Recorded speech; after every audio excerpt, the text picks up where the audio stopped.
तो चलिए दोस्त, अब हम लोग 10वां क्लास का जो तीसरा चैप्टर 3.1 का क्वेश्चन नंबर हम लोग पहला का हल कर रहे थे। 4 क्वेश्चन हमने हल कर लिया है, अब 5वां हल करेंगे। सबसे पहले देखो, ये फ्रैक्शन के रूप में है, तो इसको हम क्या करेंगे, दो चर वाला जो रैखिक समीकरण का व्यापक रूप है उसमें अब हम लोग इसको ढालेंगे। तो सबसे पहले देखो क्या करेंगे, इसको तो साइड कर लो एक जगह, इधर कहीं दूसरे जगह कर लो। अब देखो, ये जो आप देख रहे हैं फ्रैक्शन के रूप में, इसको सबसे पहले आप लोग को व्यापक रूप में लिखना है। तो 2 3 का एलसीएम ले लो, कितना हो जाएगा, 2 3 का एलसीएम तो 6 होगा।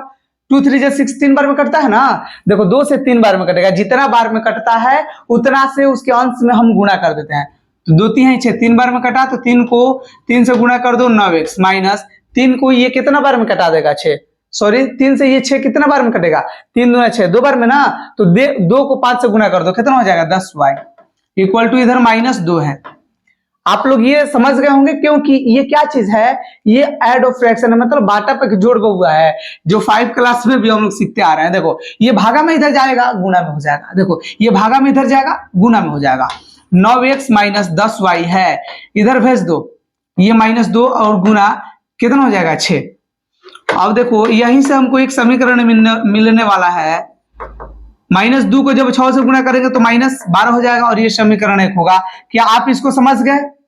ये अगर समझ गए तो ऐसा ही प्रोसेस इसमें भी करना है, तो इसमें भी वही प्रोसेस करो ना। 2 को 3 से यहाँ पर 2 और 3 कैल्शियम ले लो, 6 हो जाएगा। 2 और 3 कैल्शियम 6 हो जाएगा। 3 से कितना बार में कटेगा, 2 बार में, 3 दूनी 6, 2 बार में कटा, 2 को 1 से गुणा कर दो 2x प्लस 2 से ये कितना बार में कटेगा, 2 से 6 कितना बार में, 2 2 1 जा 2, 2 2 जा 4 और 2 3 जा 6, 3 बार में कटता है। तो 2 3 6, 3 बार में, तो ये 3y हो जाएगा इक्वल टू 13 बाटा में 6। ये 6 6 कट गया, ये देखो अगर ये भागा में उधर जाएगा गुणा में, और गुणा में भागा में है, कट जाएगा। अगर नीचे नीचे एक ही जैसा है, कटा दो, कोई दिक्कत ना है। अब बताओ क्या आया, 2x plus 3y equal to 13, और इसको समीकरण 2 मान लो। इसको हम क्या करेंगे, समीकरण 2 मान लेंगे। आपको यहां से समीकरण 1 और 2 निकालने आ गया है। तो जब समीकरण 1 और 2 आ गया, पहले जैसा अब हो गया है। अब क्या लिखोगे, प्रतिस्थापन विधि से, प्रतिस्थापन विधि से। बताओ प्रतिस्थापन विधि से हम लोग हल करेंगे, तो कोई भी, जैसे हम समीकरण मन कर रहा है कि 2 अब किन लाए, क्योंकि बार बार 1 ला रहे हैं, तो समीकरण 2 से अब क्या, देखो कैसे ला रहे हैं। यह 2x plus 3y equal to 13, इधर हम x को रखेंगे नहीं, तो y वाला जो टर्म है उसको रखेंगे।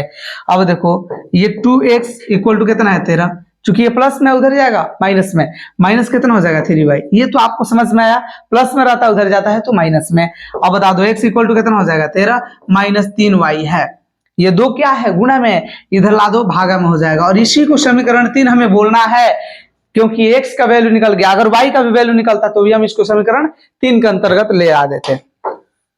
तो चलो दोस्त, आपको ये समझ में आया कि नहीं। अगर बीच में इक्वल टू है तो इधर एरो लिख देंगे, इसलिए x इक्वल टू क्या हो गया 13 माइनस 3y बटा में 2। समीकरण 3 को क्या करेंगे, देखो किससे हल कर रहे हैं, 2 से, तो 2 में मत रखना, 1 में रख दो। 3 को समीकरण 1 में प्रतिस्थापित करने पर जी, अब देखो यहीं पर चेंज होगा, समीकरण 3 को क्या करेंगे, 3 को 1 में प्रतिस्थापित करने पर,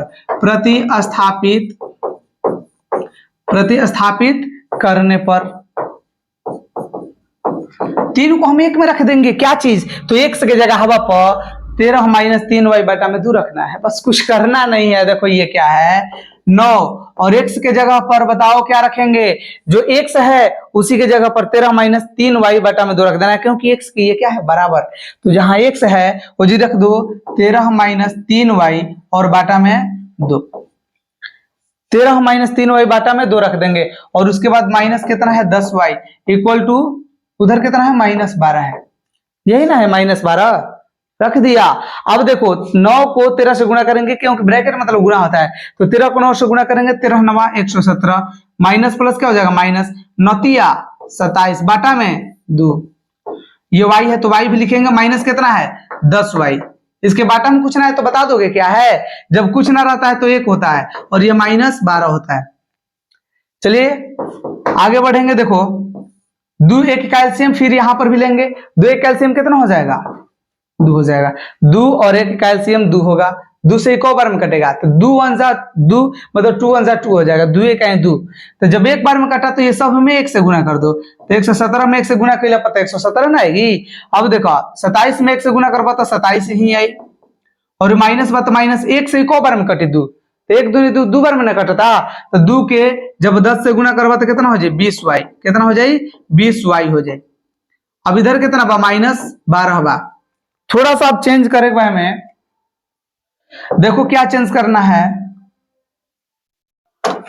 देखो बउआ क्या चेंज करना है, तो 117 है माइनस देखो 27 गो है और माइनस 20 गो है, तो जब दोनों माइनस में है तो 27 गो 20 गो कब हो जाएगा -47 गो y हो जाएगा। और देखो ये -12 है और ये 2 कहाँ है भागा में, उधर जाएगा तो गुना में हो जाएगा, इधर क्या हो जाएगा गुणा में हो जाएगा। बस अब कुछ नहीं है, सिर्फ इधर तनी सी गुणा कर लेना। 12 को 2 से तो गुणा करना सब लोग जानता है कि 12 हाँ 12 दूनी 24, 24 माइनस ना, आ देखो 117 क्या है प्लस में, उधर भेज दो, इधर भेजेंगे तो 117 भी माइनस में। तो जब ये 24 भी माइनस में और 117 भी माइनस में, तो जब दोनों माइनस है तो ये तो दोनों भाई भाई हो गया, जुड़ जाएगा। 7 4 11 के 1 1 और 1 आदू कितना हो जाएगा 3 और 1 हार्सिल है ना 4 हो जाएगा। देखो कैसे 7 4 11 का 1 1 हार्सिल 1 आदू 3 एगो हार्सिल 4 हो जाएगा। 1 है यहाँ पर तो 1 लिख दो, ये माइनस में है तो माइनस ही होगा। और इधर कितना है -47y, माइनस से माइनस कट गया। अब देखो 47 गुणा में है, उधर जाएगा तो भागा में हो जाएगा, उधर जाएगा तो क्या हो जाएगा भागा में हो जाएगा। इसको हम थोड़ा जूम आउट कर लेते हैं ताकि एक स्क्रीन पर हम इसको अच्छे से समझने का प्रयास करें। चलो देखो आप लोग थोड़ा सा गाना का भी आनंद लेते रहिए क्योंकि बैकग्राउंड में शायद आ रहा होगा आवाज। देखो ये 47 क्या है गुणा में, इधर जाएगा तो भागा में हो जाएगा। y इक्वल टू कितना हो गया 141 और ये 47 ये गुणा में है, इधर आएगा तो भागा में। ये देखो 7 से कटेगा 7 21 मतलब लगभग 3 से कटने वाला है, लगभग नहीं ये पूरा 3 से कटेगा ही भाई। देखो y का मान कितना आ गया, y इक्वल टू 3 आ गया। इधर हम लोग को क्या करना है एरो दे देना है, इसलिए y इक्वल टू 3 आ गया। y का मान कहीं रख दो, समीकरण 1 में या समीकरण 2 या समीकरण 3 में। देखो समीकरण 1 में भी रखोगे, 2 में भी रखोगे, 3 में भी रखोगे, कहीं रखोगे इसका मान आ जाएगा। अब देखो लिख लो समीकरण 3 में y का मान रखने पर, y का मान क्या करने पर रखने पर देखो हमने क्या लिखा समीकरण 3 में y का मान रखने पर। अब देखो समीकरण 3 है क्या, तो ये है x equal to 13 minus 3y और बाटा में 2, 13 माइनस 3y बाटा में 2 यही है ना। अब देखो क्या चीज आया है y इक्वल टू 3, तो जहां y बा वो जगह 3 रख दो, ये हो जाएगा 13 माइनस 3 गुना 3 ना बाटा में 2 है, जहां y है वहां पर 2 रख दिए, चूंकि 3 और y के बीच में गुणा है तो हम गुणा कर देंगे। देखो 13 ये है और माइनस 3 3 जा कितना हो गया 9 बाटा में 2, 9 में से 2 13 में से 9 घटी तो 4 हो जाएगी, अब बाटा में 2 कितना हो जाएगा बोलो 2 दूनी का 4, 2 बार में कट जाएगा।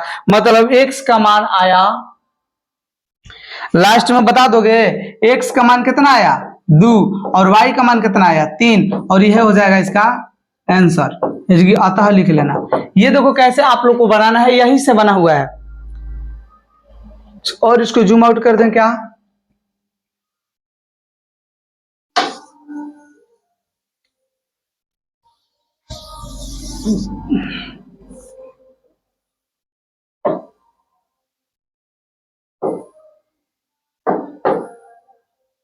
चलो आप देखो इसको पहले स्क्रीनशॉट ले लो। देखो ये तो क्वेश्चन है, इससे हमने समीकरण 1 यहां से लाया, इससे समीकरण 2 लाया, फिर जब प्रतिस्थापन विधि से हमने हल करना शुरू किया तो उसके बाद समीकरण देखो 2 से हमने प्रतिस्थापन विधि के माध्यम से समीकरण 3 को प्राप्त किया, 3 को 1 में प्रतिस्थापित करके और इस प्रकार से हमको y मिला। और फिर y को हम जब 3 में चाहे 1 में चाहे 2 में कोनों में रख के हम लोग x का मान प्राप्त कर लेंगे और इस तरह से आप बनाइएगा। तो ये स्क्रीनशॉट आप ले लीजिए और कॉपी में आप लिख करके इसको रख लीजिए, और रखने के साथ साथ में आपको ये क्वेश्चन का प्रैक्टिस करते रहना है ताकि आप भूले ना। तो चलिए दोस्त अब मिलेंगे हम लोग लैंग्वेज वाला क्वेश्चन लेकर के, तो चलिए मिलते हैं अगले वीडियो में।